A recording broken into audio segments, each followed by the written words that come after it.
É muito importante entender que dentro desses 4 sisteminhas que eu estou falando para vocês aí, tá? Desses 4 algoritmozinhos que eu deixei aqui com vocês, todos esses clássicos 4 algoritmos estão presentes em soluções das mais diversas que incorporam hoje a vida das pessoas.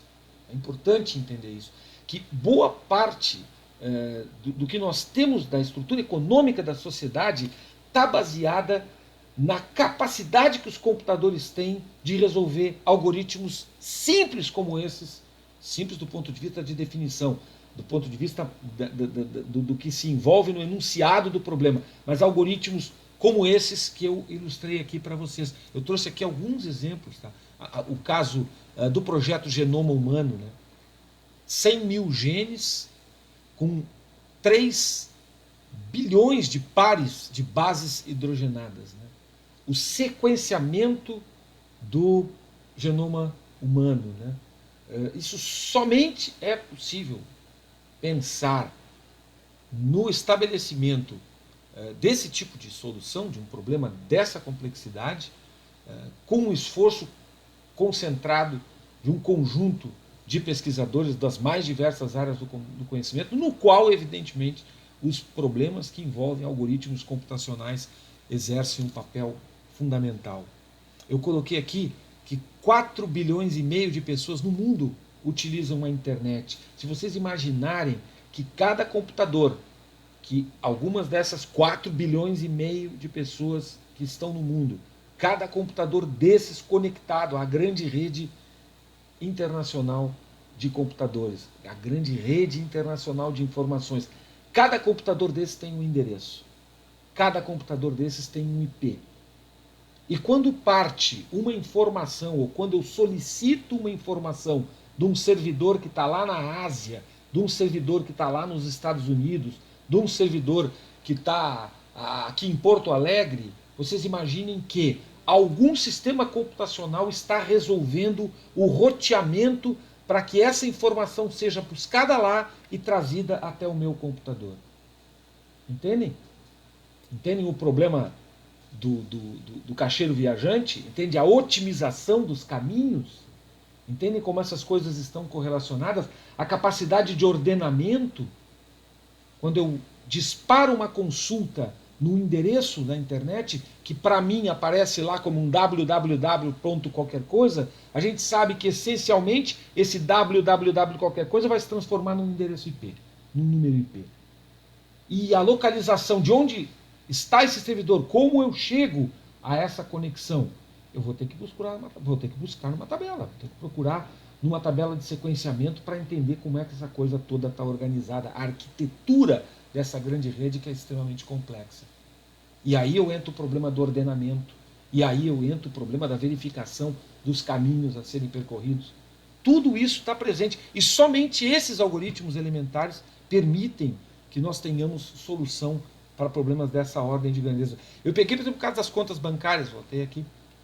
86,3 milhões de pessoas no Brasil possuem, isso é dado do Banco Central, contas bancárias. 86,3 milhões de contas bancárias. Vocês imaginam quantas milhões de operações por dia são feitos com troca de valores? Uma sociedade que funciona em função da troca dessa mercadoria virtual. A moeda que corre hoje, efetivamente, é a moeda virtual. Não é a moeda física. É o cartão que eu passei, aquele valor que eu tenho que pagar, vai através do intermediário para a conta lá de quem eu estou comprando. Qual é o algoritmo que resolve esse problema de encontrar aquela conta naquele banco, transferir aquele valor com segurança, com alta fidedignidade? O cara não pode ficar brincando, errando, permitindo falhas num sistema como esse. São esses algoritmos, a base desses algoritmos simples do ponto de vista da definição, mas extremamente complexos do ponto de vista da solução e da sua implementação. A gente pode imaginar aqui, eu peguei o dado de 2018, tá? Mas podia ter atualizado isso aqui de um dado que eu pesquisei em algumas outras apresentações que eu tinha. Em 2018 foram 103 milhões de passageiros transportados em aeronaves no Brasil. 103 milhões de pessoas se deslocaram no país através de voos comerciais. Quem já fez, por alguma razão, marcou uma viagem, sabe bem como é isso, né, hoje em dia. Ou seja, a capacidade que tu tem de fazer a reserva de um assento numa determinada aeronave, num determinado dia, partindo do aeroporto X ao aeroporto Y. 103 milhões de operações dessas em um ano. Peguei o Waze também, 115 milhões de usuários. Já deve estar maior esse número hoje. Mas não só o Waze. O Google Maps e quantos desses outros softwares de mapeamento que nos permitem, por exemplo, nos orientar e guiar um automóvel, dirigir um automóvel numa cidade que nós nunca antes havíamos conhecido. Quem é que teria segurança para, por exemplo, alugar um automóvel numa cidade que não conhece, uma cidade como São Paulo, uma cidade como Rio de Janeiro, uma cidade de trânsito complexo, questões de segurança envolvida?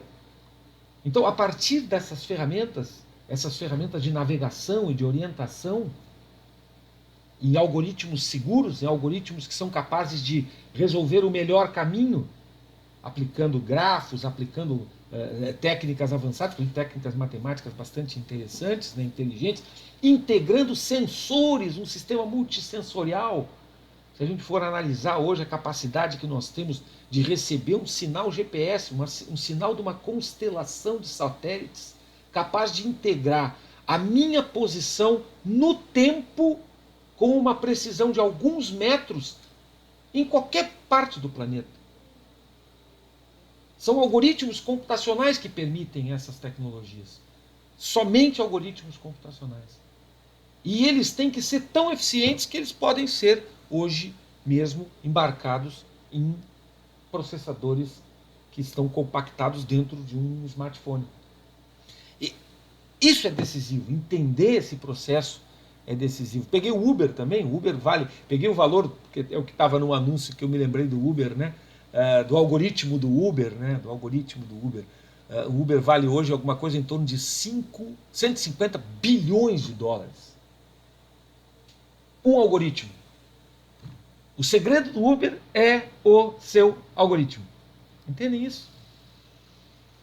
A solução, a capacidade que eu tenho de cadastrar um conjunto de motoristas que estão num conjunto de veículos, numa área da cidade, que tem condições de atender a solicitação.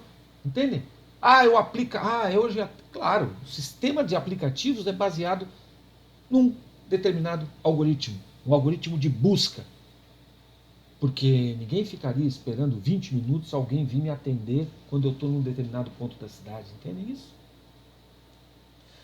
Imaginem que o número de algoritmos embarcados num aplicativo desses, evidentemente que o aplicativo é só a interface, né? O aplicativo que eu instalo no celular é a interface, mas vocês imaginem que tem um servidor lá por trás com um conjunto de rotinas computacionais que é capaz de me prever a priori, quanto eu vou pagar por aquela corrida.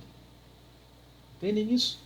E se vocês forem perceber como é que é o algoritmo de cálculo do valor que aparece para o usuário, vocês vão ver que a Uber, ela remunera os seus motoristas pela distância percorrida, pelo tempo da viagem, pelo tempo embarcado e pelas próprias taxas que o aplicativo cobra em cima do uso do sistema.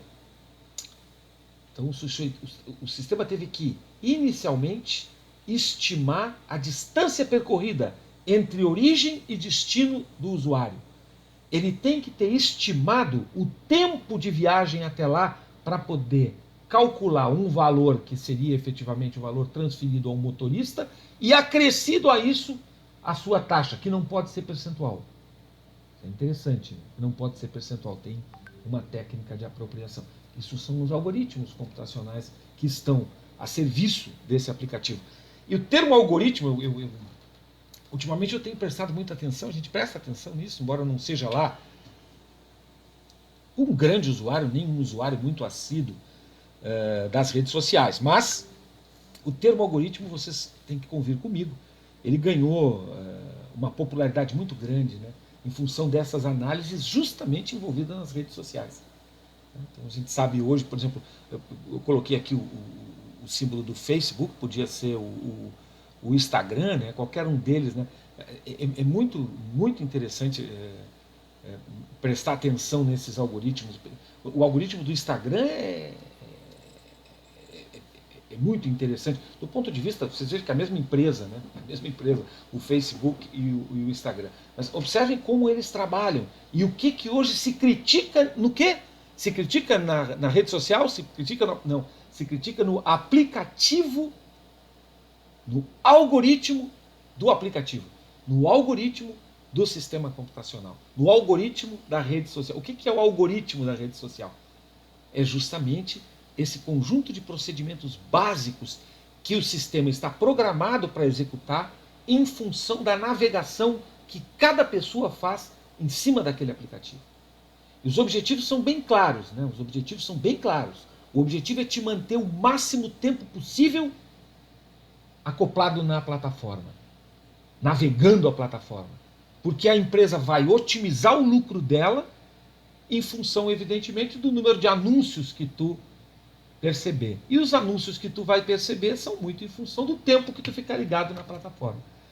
É um ciclo. Então, para que tu fiques o máximo tempo possível plugado, ligado na plataforma, o algoritmo ele começa a mapear o teu comportamento.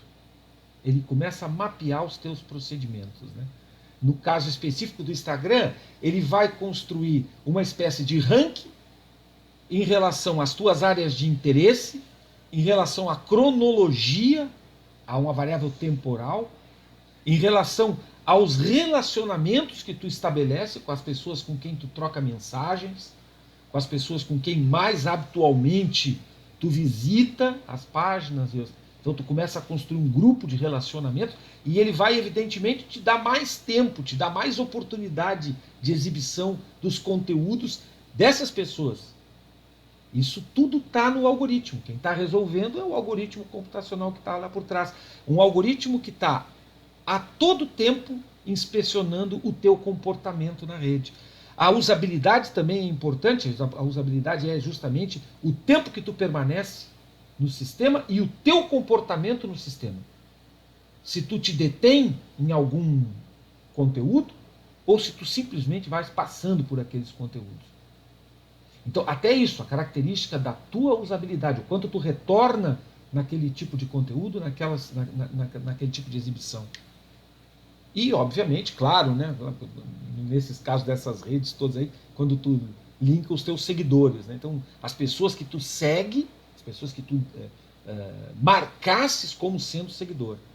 Obviamente, isso define um perfil de comportamento. E o que o sistema vai fazer? Ora, uma vez que o algoritmo mapeou o teu comportamento, do teu interesse, a tua cronologia, a usabilidade, quem é que tu segue, quem são os teus relacionamentos, e mais, é a mesma empresa, né? Facebook, Instagram. Então eles migram, integram informações desses dois sistemas para entender o comportamento. Isso é um algoritmo. E da mesma forma como esse algoritmo, eu tenho outros algoritmos que vão te exibir conteúdos para te permanecer quase que viciado naquele processo. E a gente sabe que hoje muitas pessoas efetivamente elas sentem algo como que uma necessidade, uma urgência em ter que consultar isso diariamente, às vezes passam horas e horas ligadas nessas plataformas e não conseguem se desvincular delas. Tem verdadeiras crises de abstinência quando não consegue acessar. Se tirar o celular do cara, o cara quase enlouquece. Vem isso? Isso é resultado justamente desse tipo de sistema de algoritmo computacional. A gente hoje, a forma como esses sistemas permeiam a sociedade, a gente chama isso de computação ubíqua, né? Aquela que permeia a sociedade, a gente às vezes nem percebe que ela está ali presente, mas ela está presente, ela está continuamente te observando. Hoje em dia, se a gente pegar o uso do telefone celular, tanto a gente costuma perceber isso, isso se torna muito presente, muito patente na casa de investigações criminais e coisa parecida, né? Primeira coisa que hoje um investigador vai fazer diante de um determinado crime que ele está investigando é o quê? É verificar o histórico de acesso aos computadores, de acesso às redes sociais, o histórico de uso dos celulares, a posição, eu consigo rastrear a pessoa em tempo real, por onde ela andou, um ciclo de um grande número de meses e anos atrás, simplesmente verificando o que são os seus registros telefônicos. São algoritmos computacionais que nos dão essa capacidade, ok? Maravilha? Bom, gente, eu não vou falar de complexidade de algoritmos, eu tinha aqui preparado, já estou aqui com mais de uma hora, não queria ir tão longe, mas é uma primeira aula. As demais, nós vamos trabalhar em conteúdos mais compactos, ok? Essa de introdução, eu me permiti avançar um pouco mais, eu tinha planejado falar em torno de 1 hora e 15 minutos, mas já estamos em 1 hora e 20, eu vou acelerar. A maioria das outras é alguma coisa em torno de 30, 40 minutos, porque são conteúdos mais estanques, né? Aqui eu peguei o caso de um paper publicado para tentar exemplificar, deixar assim bem presente na memória de vocês o quanto a questão da aplicação de algoritmos computacionais é hoje crítica na solução de problemas, inclusive da engenharia bioquímica, né? Que é um caso do modelo cinético de produção de etanol, num artigo publicado há já alguns anos, acho que isso é 2017, que eu tomei, e que isso estava bem presente. Eu deixei o artigo aqui, vocês podem buscar ele na internet, vocês vão achar isso, e vocês vão entender bem do ponto de vista do que se processa, né? Aqui tem todo o fluxograma da produção, desde que a cana chega na indústria, ao açúcar e ao álcool. Estou falando do etanol aqui, né? Então a gente vai ver que num determinado processo, num determinado elemento do processo da centrifugação, eu tenho um determinado resíduo da centrifugação que vai para um reator de fermentação. Isso tudo, por curiosidade, a gente vai lendo, vai se apropriando, né? Eu achei muito interessante, eu nunca tinha me detido sobre esses processos, e foi muito interessante investigar isso. E a gente vai ver que existe um conjunto de equações que vão explicar justamente as transformações desse substrato, né, desse material aqui que é rico em sacarose, pelo que eu entendi, esse material que sai desse processo de centrifugação, ele vai para esse reator, e as transformações que esse substrato vai sofrer a partir de um processo de fermentação, gerando o produto final, que é, no caso aqui, o etanol, né? E esse conjunto de equações é passível, a partir de alguns algoritmos que resultam nesses procedimentos. Isso aqui é basicamente essa variável μ, aqui, μ de x, pelo que eu entendi, a velocidade de crescimento celular. E é basicamente essa variável que controla o processo de geração daquele produto, né? Então aqui a gente tem a variável tempo. Em quanto tempo eu tenho aquela concentração do meu substrato se transformando numa determinada concentração do meu produto, né? E em função dessa modelagem, que um engenheiro pode determinar qual é o momento ótimo de eu fazer considerar o produto como transformado, né? Fazer a retirada do produto para o seu devido armazenamento, né? Então essas curvas são, na realidade, a resposta à simulação matemática de uma equação a partir de um determinado algoritmo computacional. Eu uso basicamente esse modelo matemático para, desse modelo matemático, implementar um algoritmo e eu verificar ao longo do tempo o que está acontecendo. Eu estou vendo que a concentração do meu substrato começa a cair à medida que o meu produto começa a se formar. Eu vejo que a partir de um determinado tempo eu não tenho mais produto se formando. Eu vejo que os dois modelos apresentam comportamentos em curvas distintas, mas que partem, obviamente, de uma concentração nula. Inicialmente eu não tinha nada do produto, e chegam a um mesmo valor final. Ambos os modelos, né? O estudo de o quanto cada um desses modelos no seu caminho retrata melhor o sistema físico, o sistema real, é o objeto desse paper, né? A demonstração de que o acréscimo desse termo aqui na equação trouxe uma resposta, um termo que envolve saturação, qualquer coisa parecida lá, envolve o quanto essa curva, esta equação e esse algoritmo reproduz melhor o que está efetivamente ocorrendo naquele reator. Isso aqui é só um exemplinho. É nesse sentido que se vai, entende? É nesse sentido que a gente vai procurar explorar, por exemplo, uma linguagem computacional. Eu vou propor para vocês que a gente trabalhe em cima do Python, que é uma linguagem científica, é uma linguagem ótima, bastante produtiva, relativamente simples de se aprender e que tem bibliotecas, que a gente chama assim, conjuntos de funções já elaborados por toda uma comunidade científica mundo afora, muito extensa. Quer dizer, são coisas que a gente não precisa retrabalhar, que eu já aproveito que outras pessoas já trabalharam. E o Python se disseminou a nível da comunidade técnico-científica e hoje é uma das linguagens mais utilizadas, especialmente na academia. Especialmente na academia. Né? Totalmente free, totalmente código aberto, essas políticas que realmente incentivam as pessoas a se tornarem usuárias desse tipo de ferramenta. Aqui, a oferta da disciplina, o que efetivamente a ementa prevê, que a gente vai estudar, né? Nós vamos estudar, esse é o capítulo 1, a introdução e motivação, o ambiente de trabalho, as variáveis, as estruturas de controle, alguns desses problemas clássicos nós vamos avançar com um pouco mais de detalhe, alguns problemas bem simples, tipo o cálculo da relação de números primos, que é um problema também desses que eu não citei aqui, mas é um problema muito interessante, né? Um dos desafios que se tem, se encontrar o maior número primo possível. Né? Qual é o maior número primo que se conhece hoje, matematicamente comprovado por sistemas computacionais, e por que alguém coloca uma máquina a rodar durante um ano para calcular um número primo lá de 25 caracteres, de 25 dígitos. Né? Coisa maluca é essa. Então, é alguns desses problemas clássicos. Nós vamos fazer alguma coisa em termos de talvez cadeia de caracteres, não sei se a gente vai explorar aqui, mas sim a nível de funções e trabalhar com arquivos, né? Trabalhar com ler e gravar arquivos, porque normalmente quando se trabalha em engenharia, se trabalha com grande volume de dados, ninguém vai ficar digitando um por um. Em algum momento esses dados são apropriados a partir de arquivos digitais e os resultados também são gravados em arquivos digitais. Então essa é a ementa, é bem elementar, muito claro isso, bem elementar. São fundamentos de algoritmos, eu chamaria assim, fundamentos de algoritmos e de programação de computadores. Tá? Essa é a nossa técnica. E ao longo dessa disciplina eu vou deixar para vocês, a título de ilustração, no meio desse conteúdo, tá? Eu vou deixar lá na plataforma, eu vou deixar 3 oficinas, que eu chamo. São 3 oficinas.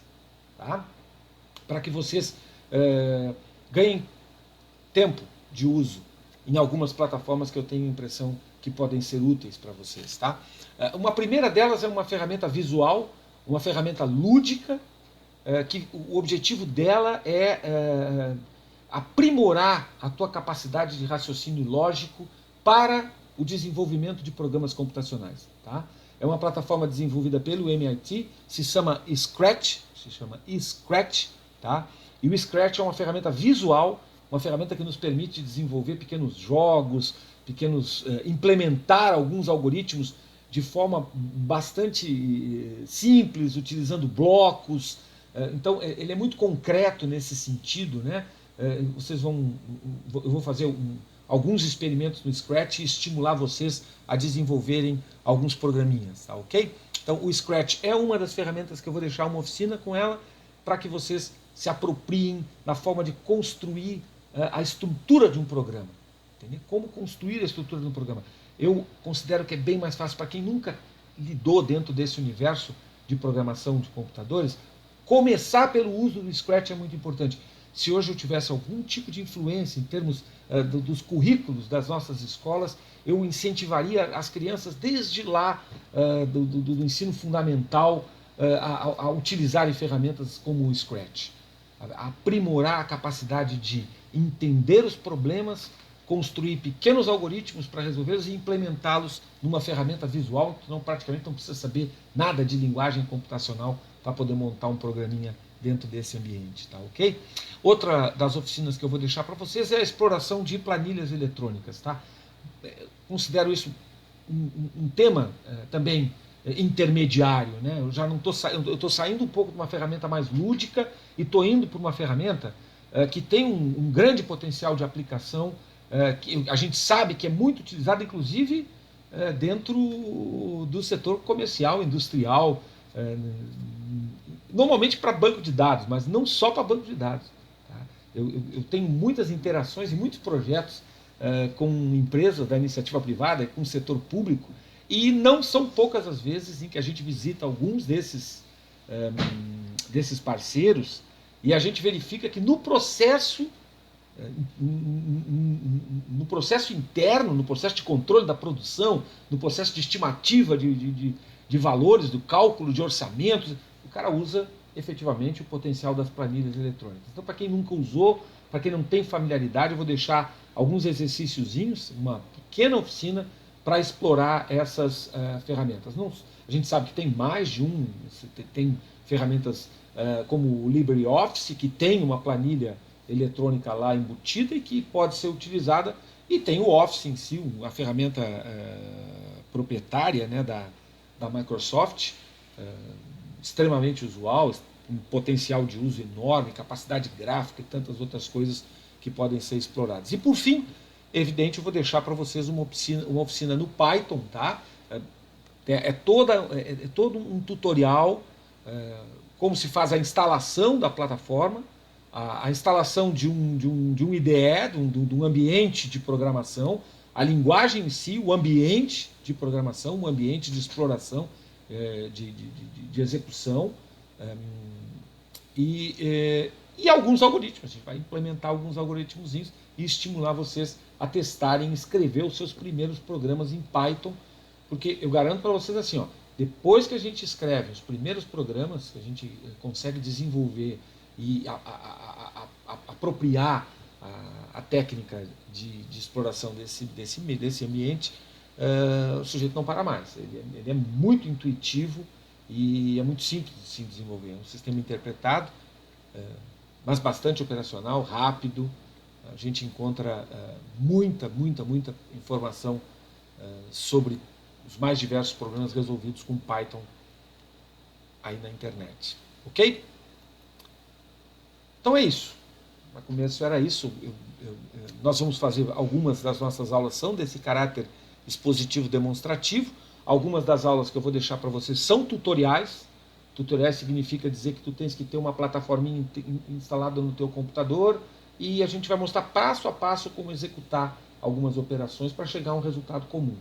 Tá? Normalmente é assim. Essa é a técnica que a grande maioria utiliza no ensino de algoritmos. Né? A gente escreve um pequeno algoritmo, transformar isso numa linguagem, colocar isso em tempo de execução.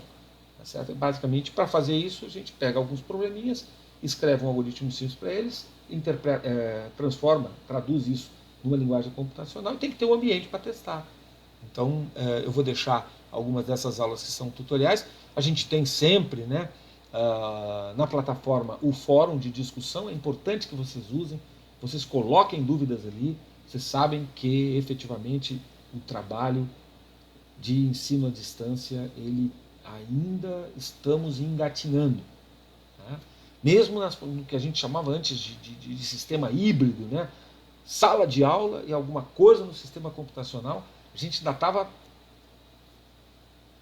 muito, vamos dizer, ainda muito preliminarmente obtendo resultados. Então, a partir praticamente da necessidade desse apartamento, desse afastamento social, da impossibilidade de podermos conviver em sala de aula e do uso somente da plataforma, o uso desses fóruns, desse atendimento online é muito importante. Eu vou deixar também para vocês lá todas as minhas referências. Tá? Eu tenho até o meu número, que eu costumo criar, se possível a gente pode fazer isso, criar um grupo lá, tipo WhatsApp, para poder comunicar as coisas até mais rapidamente. Tá? Eu vou deixar isso tudo na plataforma. E por fim, em relação à avaliação, gente. A avaliação eu vou deixar, eu sempre deixo em todas as aulas, eu deixo alguma atividade para ser executada, tá ok? Isso para estimular que vocês realmente exercitem, né? Que vocês testem as coisas que nós falamos. Mas eu vou, ao longo da disciplina, eu vou deixar ali 1 ou 2 problemas que eu quero que vocês individualmente procurem resolver e me mandem as soluções que vocês obtiveram. Então eu vou avaliar vocês muito em função, evidente, da assiduidade a esse material que eu vou apresentar na plataforma e ao resultado desses dois trabalhinhos, ok? Então, obrigado pela atenção e até a próxima oportunidade.